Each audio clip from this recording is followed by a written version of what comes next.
பூந்தமல்லி தொகுதியை பொறுத்தவரை அது ட்ரெடிஷ்னலாக ஒரு டிஎம்கே ஸ்ட்ராங் ஹோல்டாக தான் இருந்திருக்கு. அது வந்து 5 முறை திமுக வெற்றி பெற்றிருக்கு, 2 முறை அதிமுக, காங்கிரஸ் 3 முறை.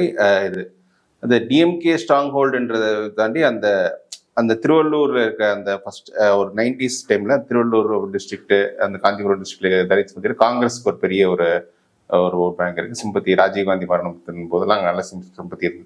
அந்த ஓட் பேங்கை எய்ம் பண்ணி தான் ஸ்ரீபெரும்புத்தூர்ல மீட்டிங் வந்தாரு. அப்புறம் அகால மரணம் அடைந்தார்.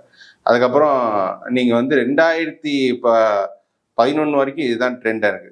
ஸோ 2011 இந்த ஓட் பேங்க் ஏடிஎம்கே நோக்கி ஷிஃப்ட் ஆகுது. நான் அப்ப கடந்த தொகுதியில் பேசும்போது சொன்னா அந்த திருவள்ளூர் டிஸ்ட்ரிக்ட்ல ஜெயலலிதாவுக்கு மிகப்பெரிய ஒரு ஓட் பேங்க் இருந்து தலித் மத்தியில் 2011 தான் இன்ஃபேக்ட் ஃபர்ஸ்ட் டைம் ஏடிஎம்கே ஜெயிக்கிறாங்க.